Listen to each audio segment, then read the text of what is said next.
This is the Spurscast with your host, Paul Garcia. And welcome back to another episode of the Spurscast. On today's episode, I will be speaking with Project Spurs writer Benjamin Bornstein. In this episode, Ben and I will discuss NBA draft prospects with the lottery getting closer each week. Let's go ahead and jump right into this episode with Ben. Ben, how you doing? I'm great, sir. How are you? I'm doing very well myself, man. So like I said, the lottery's not until May 16th. You and I are recording on April 25th. So, a little less than a month away. But let's go ahead and jump right into this, Ben, just to kind of go through some prospects. So I'm going to go ahead and project this screen just because there's a lot of information on here. So let's first begin with Victor Wembanyama. Obviously, every mock has him number one. He's still the consensus number one. We do want to note that the Spurs can fall anywhere from number one all the way through number 7 in that lottery on May 16th. Now let's go to Scoot Henderson, because there are a few mocks that have started to push, not a lot, but some have been more risky in putting him at 3 and putting Brandon Miller at 2. So let's just say the Spurs end up with the second pick. Is the best choice still to take Scoot Henderson there at number 2? Yes, absolutely. No question. Do it. That's your point guard of the future. Don't think about it. Stop thinking. Okay.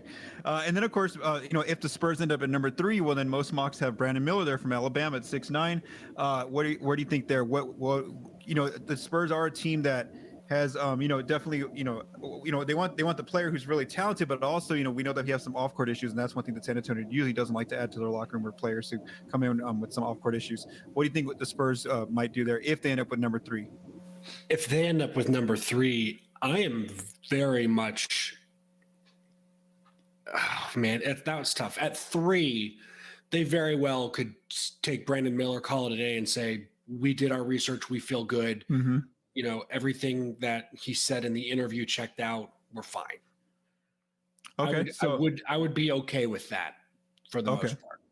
Yeah, yeah, exactly. So, and again, it's not like we don't know exactly where the process is going in that in those off the court controversy. So again, we'll kind of see what happens there. I agree there. I think San Antonio would take him if they end up with number 3. Now here's where it gets a little interesting. So let's just say the Spurs end up with the 4th pick. The consensus pick right there is Thompson, 6'7" out of Overtime Elite. Is that still the best choice, or do you need that's where they get into territory, maybe starting to look at trades, to go back in the draft? You maybe entertain some trades, and again, I've said this with Joe Garcia a few times, and I'm pretty sure I've screamed this on Twitter somewhere, but like when you get to number 5, that's where you really start considering trades. And I would even do so at 4, but at 4, for me, at 4 and 5, there's almost no difference. Okay. You at 4, if you're gonna use your pick and keep it, Thompson, good with that. I'm comfortable with that. That's a 6-7 point guard who's going to be great defensively for you immediately. He should be. They've got some bad habits in Overtime Elite, but he has the athleticism, the speed, the strength, all of those things to be a good defensive point guard. You just got to teach him the shooting. I'm going to go ahead and move to 5 for you. Go ahead. I know we're going to get there. 5 for me, no question, Jarace Walker. If you're going to use the pick and keep it, Jarace Walker, number 5, do it. Fantastic defensive big, versatile, will guard 3 or 4 positions for you. Offense is not going to hurt you at all. He's going to provide a little bit of mid-range shooting, maybe a little bit of outside shooting at the power forward position. He can kind of play small ball 5 if you need him to. Good rebounder, good defender. 5 is where I really start looking at, let's consider some trades. And if you're going to trade down, I think the only team you trade with in this draft right now is the Orlando Magic. And we're operating under the assumption that they are going to have their own top 10 pick and they're going to have a Bulls top 10 pick. I think the Bulls pick is top 4 protected, if I'm not mistaken, but their likelihood of getting the number a top 4 pick is super low. Yeah. So we're operating under the assumption that the Magic have both of those picks. And they're going to they have both the picks. They're going to trade up. They also have a ton of dudes on their roster that are young and they like them. So using 2 lottery picks for them doesn't make a whole lot of sense. So moving them up one Mm-hmm. or moving them up into the top 5 to just take one guy makes more sense. Okay, you know what? Now, I think once the lottery's over, I'm gonna have some other prospects now. Those ranges where the Magic picks are gonna be, and just so that when next time I bring you on, I want you to we can definitely dive into those prospects. Let me ask you something though. It felt like when I did the January mock update and then also the February one before March Madness, it felt like Jarace Walker was a little bit lower, and now it feels like he's kind of like improved his draft status because of the tournament. Do you feel like that's kind of what happened, or maybe am I just thinking things wrong? I thought his draft stock was improving even before March Madness. Mm-hmm. He had been playing really well in conference play. It helps that they're not in a great conference. They're in the AAC, which is probably like the 7th or 8th best conference in the country. But he was still playing much better than he was at the beginning of the season. He understood his role very well. He was playing excellent defense. He was rebounding the heck out of the ball. March certainly didn't hurt him. His team was hurt. A lot of other guys on that team were physically hurt, and then they got hurt when they didn't get to the Final Four being played in Houston. So that was not ideal. But for him, great season, I think. Okay, and then now I want to get into some prospects who are kind of like still mentioned on the top 7 again. I'm just gonna go through the list of names, then you can kind of tell me, who do you like, or is that, are all these, is this spot 1 through 4 through 7 too high for these players? So let's begin with Cam Whitmore, 6'7" out of Villanova. He's 7th on some mocks. His mock average is about 8th. Then we have Anthony Black, 6'7" out of Arkansas. He's 6th and 7th on some mocks. Mock average is about 8th. Taylor Hendricks, 11th, 6'9". Actually, no, he's 6'9". Yes, 4th and 7th. Or some mocks have him going there. Mock average is about 11th though, so that's pretty high reach right there. Nick Smith Jr., 6'5" out of Arkansas, 7th on one mock, and then his mock average is about 13th. And then also Keyonte George, 6'4" out of Baylor, 6th on a mock. Mock average is about 13th, so I'm going to go to fix that slide that I had. Any of those players intrigue you? If that player landed between like 4 and 7, or do you think that's a reach for any of those players? What do you think? I don't think any of those guys. Well, Taylor Hendricks is probably a reach at 7. Okay. He's definitely a guy who's later in the lottery. He's still a lottery pick, but later in the lottery. Cam Whitmore, I've seen a lot at 7, and that makes sense to me. I have no issue with that. Anthony Black in that range is fine as well. He's a 6'7" point guard. You really liked what he did for Arkansas. There were times where he was holding that team together by threads, because he was the only like true point guard who could play at the position, because Nick Smith was injured so often. So he was asked to do a lot that he may not have necessarily wanted or should have been doing. So I think he gets a lot of credit for that, which he should. And I feel like just going back to the tournament, how we said like it felt like Jarace Walker made a little bit of a jump. I feel like the tournament really hurt Nick Smith Jr. and Keyonte George, because after they both played in the tournament, I really feel like their draft stock kind of plummeted a little bit more. They were both like in the kind of close to that lottery range when I first did some mocks back in the January and February. Yeah, I think for Nick Smith, he didn't play particularly well in the tournament games, and he needed to, because he had played so few regular season games. He was a guy who was injured off and on throughout the season in his lone season at Arkansas. People wanted to see more consistency out of him, and they didn't get the showcase they were hoping for from him. So he fell a little bit. And Keyonte George, I think there were just not a lot of people who were watching a whole lot of Baylor throughout the season, because everybody figured, they'll be solid, they'll be good in the Big 12, it'll be fine. But that Baylor team was really weird, and Keyonte George, I thought, was a bit of a shot jacker. His efficiency numbers are really bad. He took a lot of tough shots, so on top of not making them, the decision making was not great, I thought, at times. But he could be a really good defensive guard, potentially defending 1 or 2 positions. So he has that potential, but Baylor not advancing very far, not playing particularly well, also hurt him. Okay. Yeah. All right. So again, those are again, we don't want to dive too much into the the top 7 just because again, we don't know exactly where the Spurs' lottery pick is going to be. It's most likely going to be a top 3 pick is the best, the best odds, 14% there. And if not, the 4th spot is really good for them. The rarest chance, like we talked about on the Two Shots podcast with Joe Garcia, Ben and I recently, was that there's a 93% chance that it's not going to be number 7. So again, the 7th pick right there is probably is the most unlikely, though there's a rare chance that it could happen. So again, we'll kind of see what happens on May 16th whenever the lottery does take place. And like Ben said, I do want to, I'm more intrigued now to start looking at some trade teams and seeing, who has some picks down the line, get, number 5 through 7. And maybe they do look at maybe trading back if they don't end up. If you want picks 1 this year, I mean, to me, it's only the Orlando Magic. If you're looking at picks maybe for next year, you probably start looking at OKC. Okay. So yes, definitely something considering. Yeah, OKC has just stockpiled all of those picks. Yeah, and you made such a great point about Orlando. They're going to have to be buyers in the sense that they're going to jettison some of the younger talent, realizing, okay, we have guys we like. We need a veteran or 2 to come in here, and that's going to complete us as a playoff team and as a true contender. So we can get rid of all of these picks, knowing that we're going to be making playoffs year in and year out for the next however many years. Yeah, no, for sure. It's almost like it reminds me of the Spurs' cap space right now with the new CBA coming. It's like you're gonna have to use that cap space like eventually.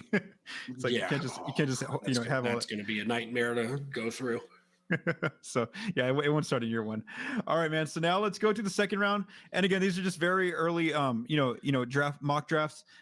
We don't exactly know where the Spurs are going to pick in terms of the first second round pick that they're going to have. They're going to have 32nd or 33rd. It just depends on where they and the Rockets fall in the lottery. So we'll know that on lottery night on May 16th.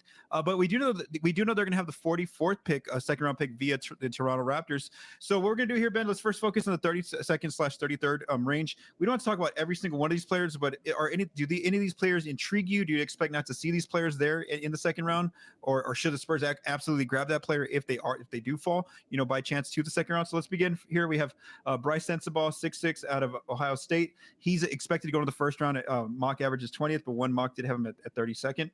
We have Derek Lively, the second, 7'1" out of Duke. He's also supposed to go in the first round. Mock average is 22nd. We have Trace Jackson Davis, 6'9" out of Indiana. His mock average is also first rounder, 28th. We have Bilal Coulibaly, 6'7" out of Metropolitans 92, which is where Victor Wembanyama plays. He's also supposed to go late in the first round at 29th. We have Colby Jones, 6'6" out of Xavier. Mock average is right there at 30th. And then we have Andre Jackson, 6'6" out of UConn. Mock average is kind of right there at 35th. So that's a player who's more realistic in terms of being right there at the 32nd, 32nd, or 33rd spot. Do any of those players, Ben, intrigue you? And or who should the Spurs actually absolutely take if that player were to fall to 32, 33? Yeah, Bryce Sensabaugh and Derek Lively are not going to be there. They should be first round locks. No question. Okay. Trace Jackson Davis, if he falls there, take him. People probably won't like that as much. He's basically a 6'9" center who doesn't shoot outside of the paint, but his rim protecting has been fantastic for Indiana. He can get whatever he wants when he's posting up. You can run a second unit offense around him, really, is what it comes down to. Bilal Coulibaly has been getting a lot of hype recently because he plays with Mets 92 and with Victor Wembanyama, and he's been playing really well. So I wouldn't be surprised to see him there. That would be a solid pick. Colby Jones is a guy I personally like too, 6'6" wing. Andre Jackson, I think if he decides to stay in the draft, I believe he hired an agent but kept his eligibility. So if he decides to stay, I really like him too. That's a really good connective piece. There were times he made UConn run smoothly. So I'm about that life.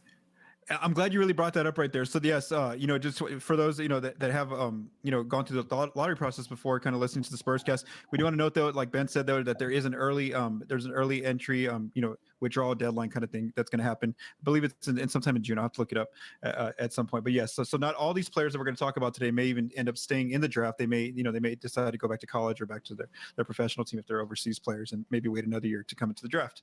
All right, Ben. Now let's look at some players in the 44th pick range.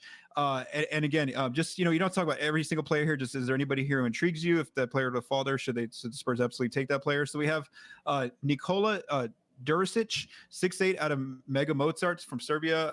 Mock average is about 43rd, so right there in that range. Jalen Clark, 6'5" out of UCLA. Mock average is right there at 44.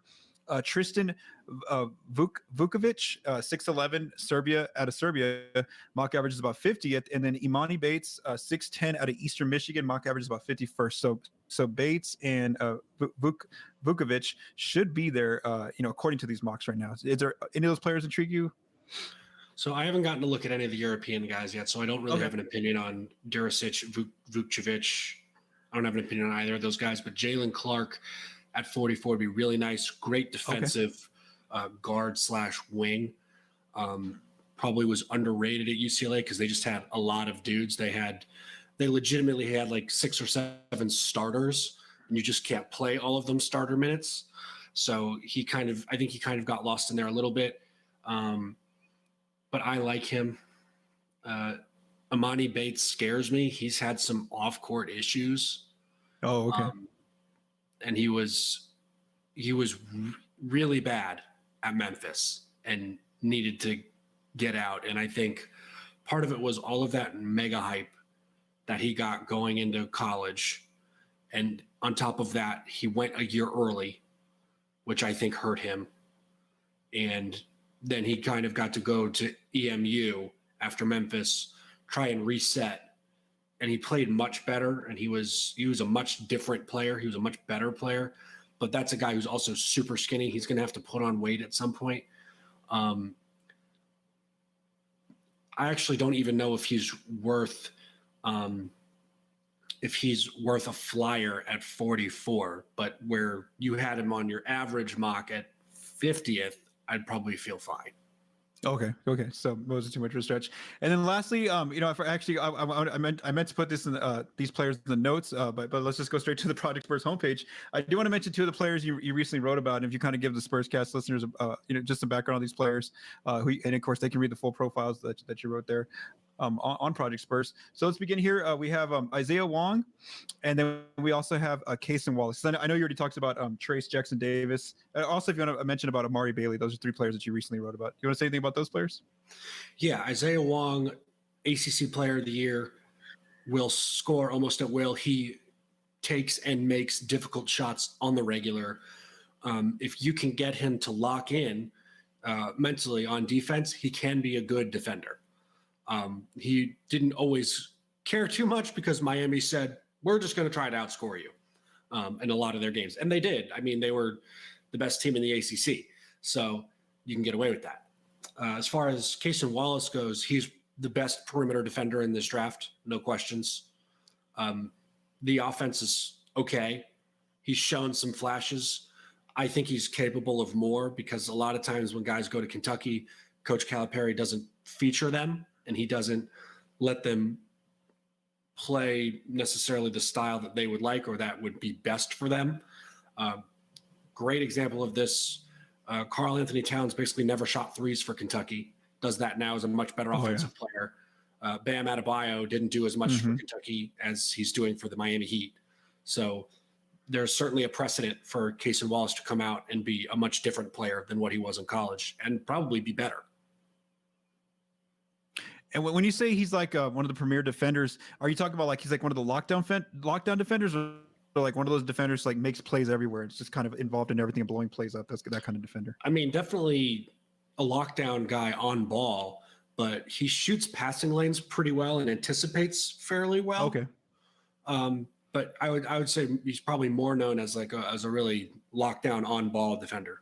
Okay. And then did you want to say anything about Amari Bailey? Amari Bailey, guy who might be sneakily rising up after workouts happen. Another guy at UCLA who it was hard to find minutes because they already have so many good players that are upperclassmen and they know the system. They know what Mick Cronin wants and they know winning basketball. Not that Amari Bailey doesn't, but those guys were just always going to get more minutes unless Amari Bailey did something absolutely unbelievable throughout the season. And he was a good player, but he wasn't, eyes pop out of your head great. But I think he'll have an opportunity to show a little bit more of that in workouts as well. When he can be more of a focal point, or he has the opportunity to, play more minutes and just get himself into the flow of a game much easier. Okay. So again, Spurscast listeners, make sure if you want to check out the profiles of those players, make sure to check out Ben's work over on Project Spurs. He's continued to just write, a lot of different prospects. So definitely check out Ben's work. He's gonna have a lot of players covered. And I forgot, man, what I did last year was put all the players you had wrote about in my mock draft. So I'm gonna make sure to add that as well. All the players, their links, and everything like that. So thanks to Ben for joining me here on this episode of Spurscast. Again, we don't want to dive too much into this just because we don't know exactly where the Spurs are going to draft. We'll have a better idea once the lottery does take place on May 16th. But I kind of just wanted to get Ben's initial thoughts, going into the lottery with a few weeks left before that takes place. So for Benjamin Bornstein, I am Paul Garcia. We also want to say a shout out to Joe Garcia for mixing and producing this episode. Thank you. Have a great day.